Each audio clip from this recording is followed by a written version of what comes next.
we got to get to the headlines. You can't, no more time to waste. Gotta get into the headlines. I don't know if you heard, stuff happened. Do you know what happened? Trump ruined another weekend for me. That's what happened. As a news producer, I gotta say, Trump ruins more weekends than tequila. Okay? I'm so sick of it. I can't take it anymore. Okay? You know, new year, new Trump? No. 3 days. 3 days into this year, he already, causes mayhem. Tequila ruins Monday mornings, not weekends. Okay, whatever. Whatever. I wouldn't know human activities, humanoid, because we annoyed all the humans. Okay, but no, okay, yeah. It's like it's absolutely insane what's going on. I mean, it really is.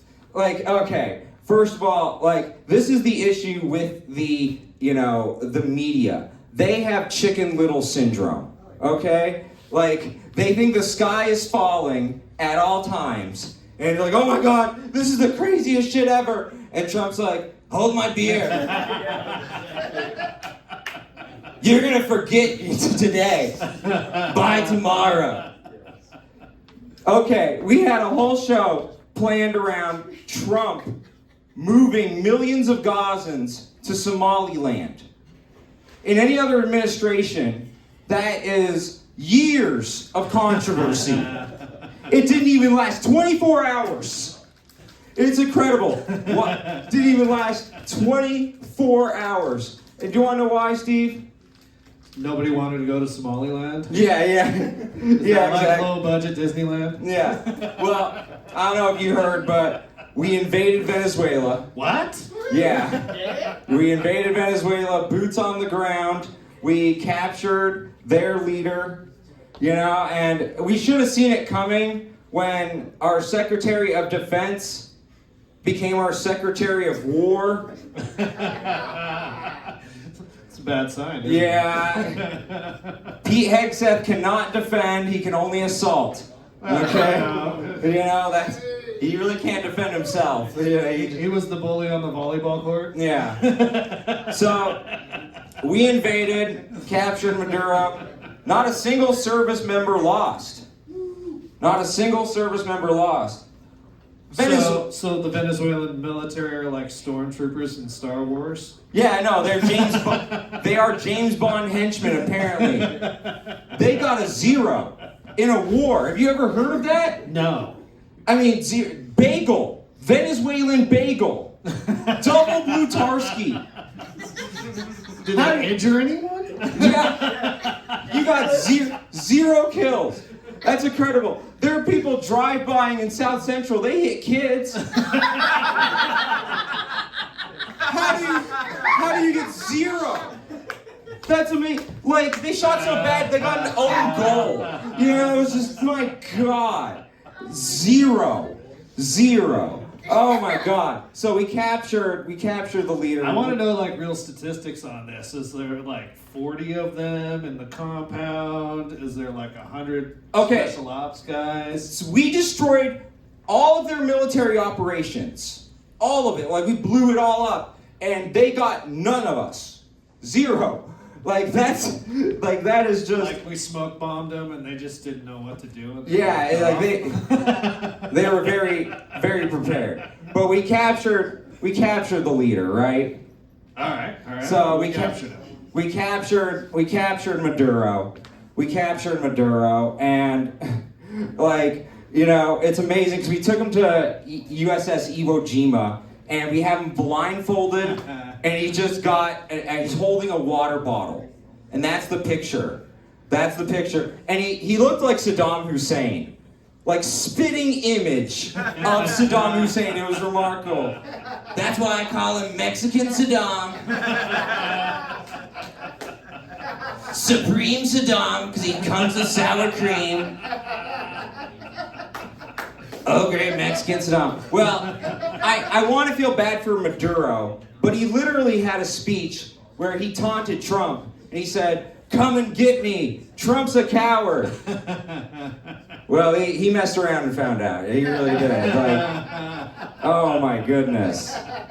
That turn. And actually, the Trump administration made fun of it. So Marco Rubio in the press conference afterward said, Trump's a man of action. And if you don't know, now you know. An homage to the Biggie song Juicy. Yep. And, this invasion definitely made, big oil juicy. The military-industrial complex was so juicy from this. Exxon. The most juicy, Bibi Netanyahu. I get that juice so juicy. But this Trump-Maduro beef is kind of like the Biggie Tupac beef. And unfortunately for Maduro, he's Tupac. Too soon. I've always been East Coast. But it's like, we didn't need Delta Force to do this whole operation. All we needed was Suge Knight. Yeah. That's really all we needed. It would have been way cheaper.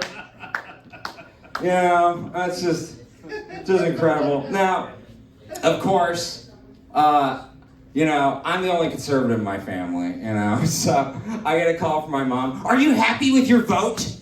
This is what you did. This is what you caused. Are you happy? And I'm like, yeah, I am happy. Mom, the choice between Trump and Kamala Harris. I don't know if you remember that. Kamala Harris. If Kamala Harris was the president, Venezuela would have invaded us. Okay? I don't know if you remember, they did when she was vice president. All of South America invaded, and we just let it happen. This is incredible. So yeah, still happy with my vote. Sorry, Mom. Sorry. She'd be handling his Maduro. Yeah. And what's incredible, the Democrats who have been against Maduro forever, right? Obama, Biden, they've always talked about how he's an illegitimate president. And that he is going to, that he needs to be deposed. They pretty much said everything that Trump did, right? Oh, we got to get rid of him. That is what they said. But now they flipped. Now they're pro-Maduro. What? Yeah, it's incredible. Trump can get Democrats to flip on anything, okay? Trump should come out tomorrow and be like, I'm against slavery. Democrats would be pro-slavery. That's how they work. They're that stupid. They are that stupid. Look, Trump ain't any better, but my God, you can't provide a reasonable alternative to this? Oh my God. Oh my God. So, yeah, Trump. They fucked around and found out. It was really sad. And so, yeah, Biden was really funny. Biden infamously said in the 2020 campaign that Trump is weak on Maduro and that he cozies up to him and I will take him out unlike Trump. That statement didn't age well. No. And not aging well. I'm of course referring to Biden. That's what didn't age well. They're probably wheeling him around in the nursing home right now. Yeah, it's just like that full-on blanket on the lap thing. Yeah, exactly. Not aging well.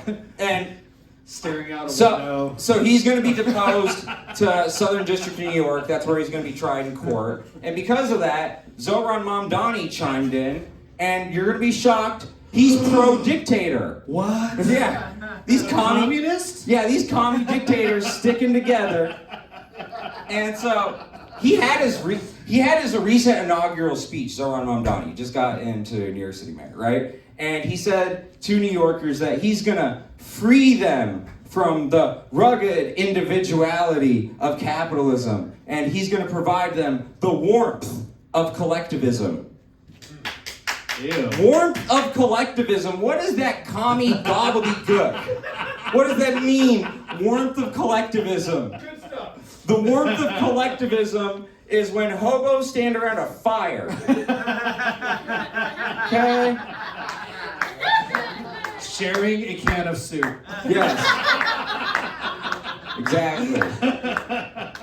Warmth of collectivism is a bunch of homeless people like in a tent on Skid Row. Okay, huddling for warmth. Huddling for warmth. That's Yes. what I was about to say. Yeah, that was the word I originally fumbled. Yes. Yes. So Trump had an hour-long speech about Venezuela. I watched it, so you didn't have to. Thank you. It was Your final Thank you for your service. public service. it is truly service. Yeah, you should salute me. I am a hero, not the military. Okay? Because I had to watch an hour of Trump. Uninterrupted, took notes. I remembered everything he said, unfortunately. Okay? So, during this speech, one of the most remarkable speeches of our times, and I guarantee you it will stand this way. First of all, dude kept saying Venezuela. Venezuela. Did he rename the country? Call me Just crazy. can't pronounce it. There should be a Geneva Convention. You can only invade if you can pronounce the country. That'd be great. Venezuela. It sounds like a dude who only bangs fat Venezuelan chicks. Venezuela. For the America First crowd, this should be one of the most startling speeches of our time, because he talked about how we're going to make Venezuela great again. Oh yeah, I remember voting for that. Oh, we're gonna rebuild Venezuela's infrastructure. It's just the oil infrastructure, but he said the infrastructure. Somewhere in Flint, Michigan, they're like, what? Rebuilding infrastructure? You're going to Venezuela to rebuild infrastructure. Just unbelievable. Unbelievable. I mean, like, in this speech when he said, we're gonna, make Venezuela great again, and he's trying to justify the invasion, right? We're gonna help the Venezuelan people. He goes in this long screed, right? And then the next sentence, sell the oil. Yeah. What do you all want to know about the oil? Who takes the oil? Oh, it's gonna happen to be us. We're taking the $17 trillion worth of oil reserves. Yes. If you were wondering, yes, that's what's happening. USA. Yes. We're so proud. And the Venezuelans are complaining that people only care about our country because of oil. Yeah, that's the point. That's also the story of the Middle East. Yeah. That's like women complaining that, guys like our beautiful asses and gorgeous tits. Of course, yeah, that's the point. That's the point. Venezuelans are like women. They exist to be drilled. Okay, yeah. We are a feminist show here. We're such a feminist show, we only support hot female comedians. If you've been on the show, you're hot. Congrats. And if you're in the audience, you're also hot. Congrats. Just the girls. The guys are hideous. But I mean, no, it is remarkable. And to justify this invasion, what did he cite? The Monroe Doctrine. And judging by this crowd, I know all of you know the Monroe Doctrine back and front. Yeah. Deshaun Monroe, actually. If you know your history, come on. So the Monroe Doctrine basically states that we are going to police the Western Hemisphere. Okay? This was featured in the documentary Team America, World Police. America, fuck yeah! Disturbingly prescient film. After last week, we are policing the world with that level of competence. We really are. Now, before Trump made this speech, we retitled the show, The Trump Doctrine. Then he made the speech, and he referenced the Monroe Doctrine so many times, he literally said, you can go watch the speech, and I'll show you later. He literally said, no, they should rename it the Monroe Doctrine. Sorry, Eric, you were too subtle with your title. You couldn't fathom how retarded I am. The Monroe Doctrine. So, people are wondering, who is really orchestrating this? Because it can't be Trump, right? It can't be Trump. And so, the people who are in the know are claiming it's Marco Rubio, who would be the Dick Cheney, or the puppet master behind the scenes. By the way, if you're Marco Rubio's friend, don't go shooting with him, okay? Because he really is the Dick Cheney. Let me explain to you the rationale. So Marco Rubio is Cuban.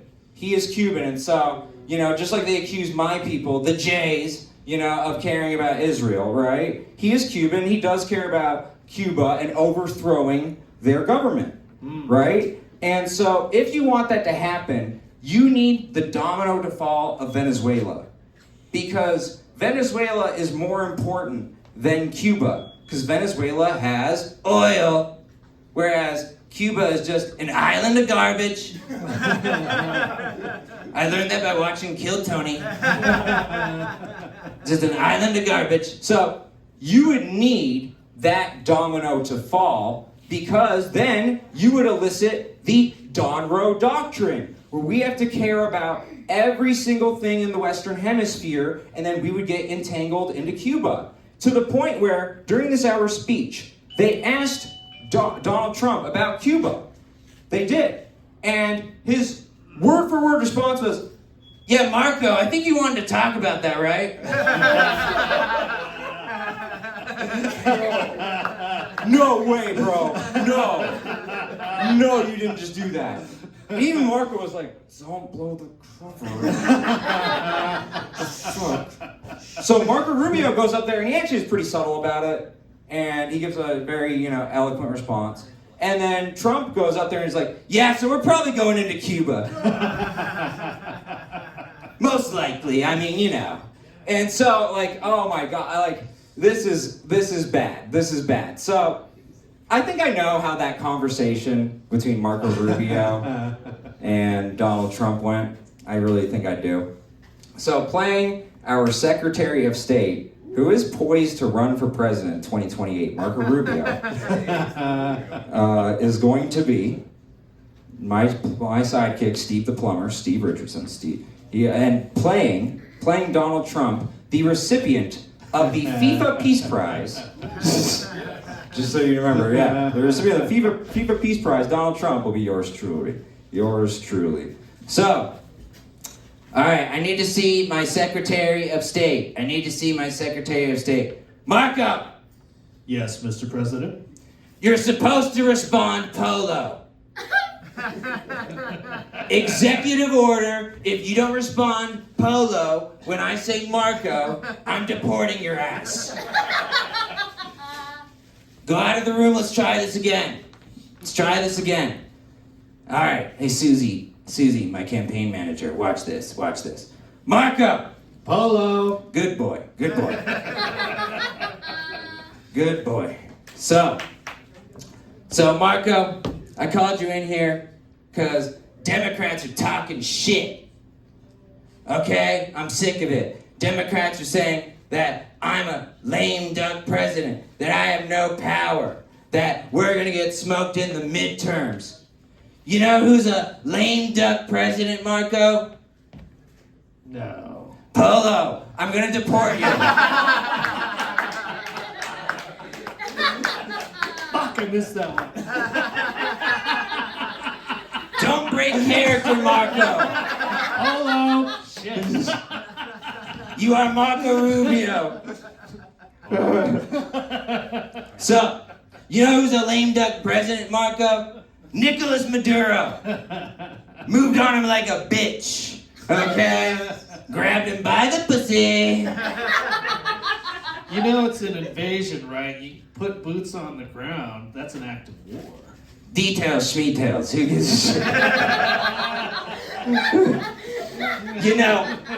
Who cares? Because, you know what? I was talking to my friend Bibi the other week. I was talking to my good friend Benjamin Netanyahu. He came over to the White House last week, and did you know I met with him 6 times in 2025? I met with Benjamin Netanyahu 6 times. The most any president has ever met with a foreign leader. Did you know that? Anyway, so my friend Bibi was saying, you know Trump.